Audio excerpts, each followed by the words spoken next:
Hey, I'd like to welcome you to another episode of Money Matters Top Tips for Success, where each and every day I bring on new business owners, entrepreneurs, and executives and have them share their top tips for success with you. My name is Adam Torres. You can follow me on Instagram at AskAdamTorres to keep up with my book releases, book tour schedule, signings, all that other good stuff. Always love to connect with you there. And as always, if you'd like to apply to become a co-author of one of my upcoming books, just head on over to the website, moneymatterstoptips.com, and click on Become an Author to apply. All right, so today I have Sam on the line, and this is a very special reunion 2020 episode where I bring on guests that I had on in the past, and I just had to talk to him some more, so I invited him back. So first off, Sam, welcome to the show. Yes, thank you for having me back, Edward. So I'm excited to get into what you're up to. I know you mentioned you're in LA now since the last time we talked, so we'll have to get together sometime. But before we do that, let's give. I don't want to assume the audience listened to the first episode. So let's get into what you're doing as founder, chairman, and CEO over at Ethods. Let's start there. Yeah, sure. So real quick, before when we last spoke, I was in Washington D.C. and since then I spent about 6 months in New York City, up in the Bronx.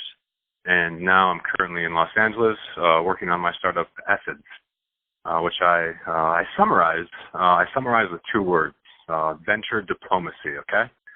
So the idea behind venture diplomacy is getting a group of countries to come together and essentially growing a tech product responsibly. And the tech product we're working on right now, you can visit the app prototype, which is live, living out in the wild. If you just go to a browser, you can type in our.ethods.app.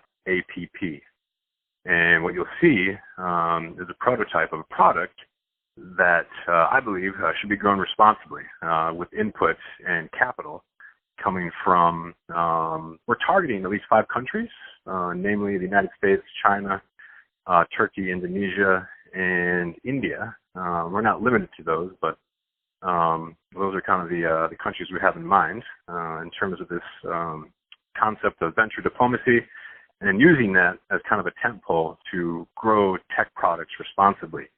Because we're all not all of us, but for those in tune with the tech world, the startup world, this mentality of growing tech products and growing them at all expense, no matter who gets hurt in the way, I think that era of irresponsible growth is starting to come to an end.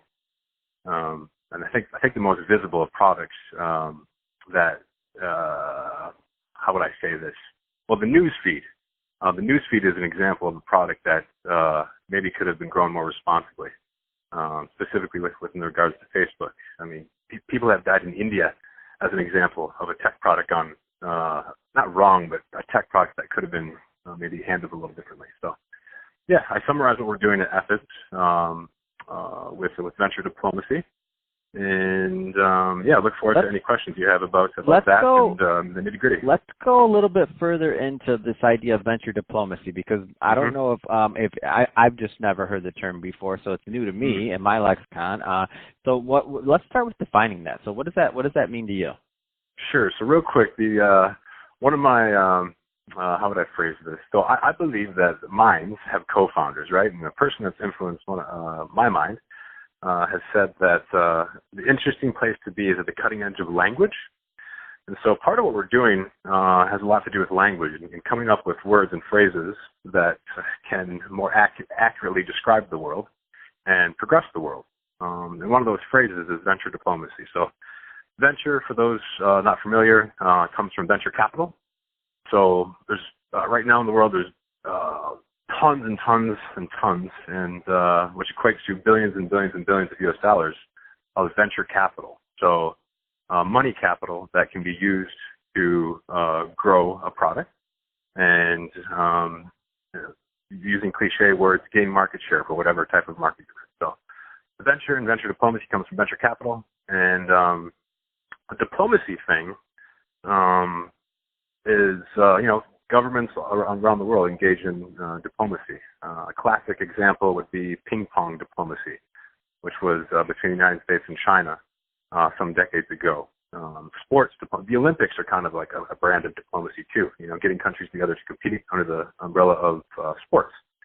For venture diplomacy, the idea is to secure venture capital coming from at least 5 different countries, which I previously named, and using that capital as well as the mind power and insights and feedback from the countries that we end up raising early stage risk capital from, using that and how would I phrase this? Getting those minds and capital together to grow our little app prototype responsibly.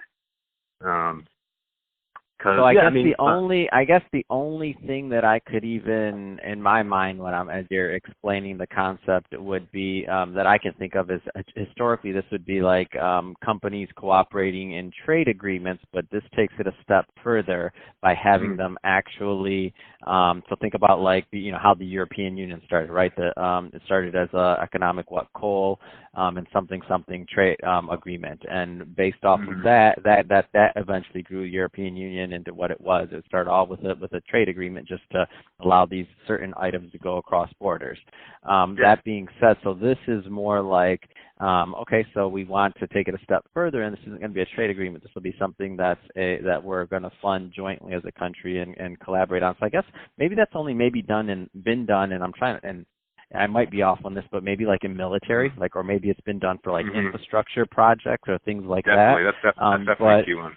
But infrastructure projects like a Panama Canal, or I don't know, something like that, like something huge, where multiple countries had to cooperate on something to get it done.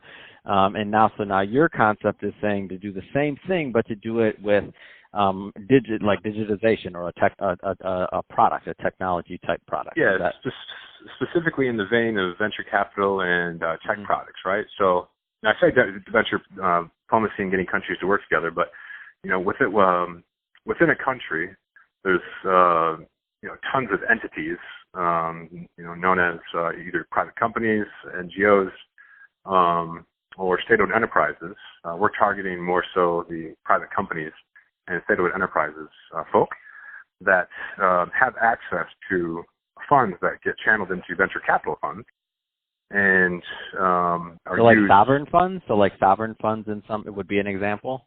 That's if you can visualize the Venn diagram, that sovereign wealth funds would definitely make up part of the Venn.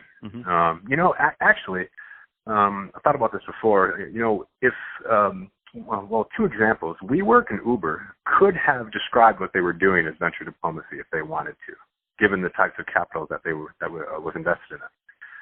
Specifically, with the SoftBank example and their Vision Fund, a large portion of that was from Saudi Arabia, so Saudi capital, but was kind of branded in a Japanese light, if you will.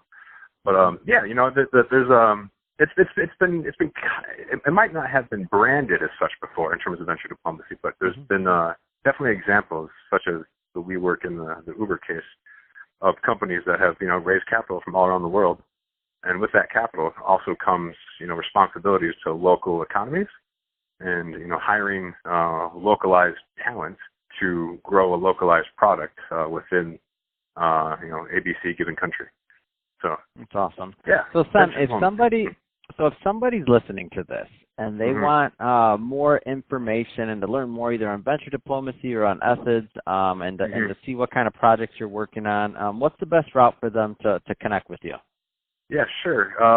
2 prime ones, right? So on LinkedIn right now, if you search my name, Sem, S-E-M, and then venture diplomacy, I should come up.